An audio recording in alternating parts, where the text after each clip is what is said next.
So I've been thinking about grid down survival a lot lately, actually having conversations with several friends about it that aren't preppers that now have a lot of questions about things like backup power for your house, self-defense, food storage, all those kind of things. I want to share some of that, share some of my thoughts on the idea of a grid down, right? It's actually pretty horrifying for a lot of reasons, but also actually survivable for a lot of reasons. And I think a lot of it has to do with not just preparation, but building the skills that people just have lost, right? People don't have those skills anymore. So let me kind of lean into that a little bit, right? So what is grid down? There's a lot of scenarios, and even a recent movie, I think, that's got a lot of people interested in the idea of a grid down scenario, right? We saw an incident over New York, New Jersey recently where there was a equipment failure, as I understand it, that created a blackout event. But there's a lot of things that could create a blackout event, some more severe than others, right? There's EMP weapons, and those get spoken about a lot. Russia has EMP weapons, hypersonic EMP weapons. There's a lot of countries that you might list as our adversaries right now that have EMP weapons and the ability to launch them, right? The ability to initiate an attack. Now, I can't say that's likely, right? No one knows the likelihood. I know a lot of people say that's never going to happen. It's really just in the mind of someone like Putin. Well, he's the only one that knows if something like that would happen. But beyond that, right? Even if we say EMPs are never going to happen, what about CMEs, coronal mass ejections? There was the Carrington event a while back. Carrington event, I think it was the late 1800s, where there was a large coronal mass ejection. At that time, the technology, pretty much the technology level we were at, where the telegraph system, right, sending telegraphs, but when the Carrington event happened, as I understand it, the telegraph operators got electrocuted. So there was enough of a surge of power from the sun that electrocuted the telegraph operators. So CMEs can happen. We can't predict them. We haven't been around long enough to understand the full cycle of solar activity as we are positioned in the solar system. NASA is predicting the possibility of CMEs next year, from what I've read, 2024. That could have a devastating effect, whether it's on the internet, whether it's on the power grid, or anything else. But beyond EMPs, beyond CMEs, there's cyber attacks. Cyber attacks happen all the time. Those could target and cripple the power grid, right? There's terrorist activity. The boards are red, they say, in terms of any potential terrorist activity. There's mechanical failures. There's a long list of things that could cause minor or major grid down.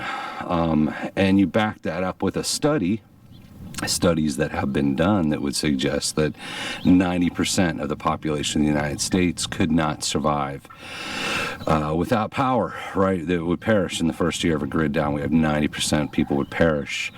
That's a lot. That's more than most pandemics, right? That's worse than smallpox, weaponized, right? Any kind of Marburg disease, 90%. It's up there. It's up there with any of the worst pandemics.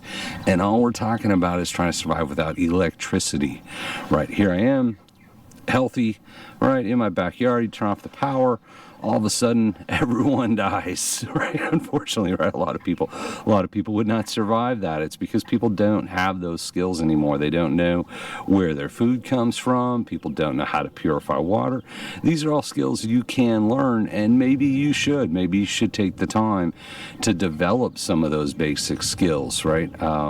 My wife was talking to someone online that said they could not imagine how anyone could eat an animal that they raised themselves. Couldn't imagine. How could you possibly do that? How could anyone do that, raise an animal and eat it? Not that they didn't eat meat. They weren't saying they were vegetarian or vegan. They only got their meat at the grocery store, right? Couldn't imagine how anyone could possibly do that. So as a population, we're so disconnected from something as simple as how we get our food. That's why you would see 90% of people couldn't survive without electricity. We're so tied into our devices, so tied into modern conveniences.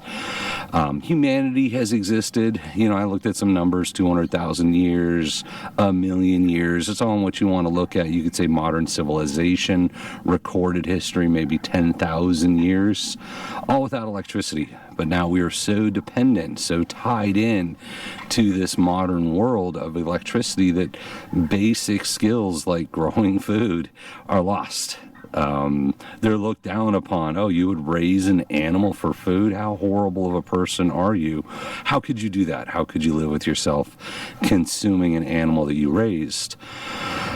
That's basic survival. That's hundreds of thousands of years of humans being alive on the planet. It's really just recently that we've tied into this massive dependency, right? If the grid goes down, and kind of put it in a positive light here, and that's some of the conversations I've had with friends, right? If it's something like an EMP, you would expect, at least in the United States, for all electronics to stop working. Now, there's some scenarios where if you have an older car or something like that, that might continue to work, and that's debatable, right? If you put things in a Faraday cage, Faraday bag, those could continue to work as well if an EMP attack happened to happen, and there's some advantages on that, right? If you have an EMP, if you've got your Faraday bag and you've got some flashlights, night vision, something like that, there may be a few things you want to set aside to live in this post-apocalyptic world that would be life without electricity, right? There could be some things, and there's some advantages behind that, but in general,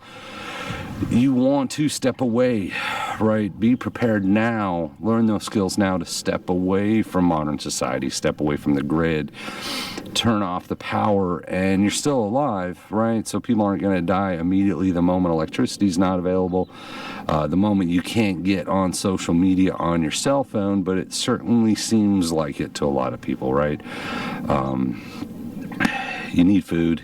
You need water, but beyond that, beyond the basics of food and water, those are skills. How to purify water is a skill people used to know. That was just part of being alive.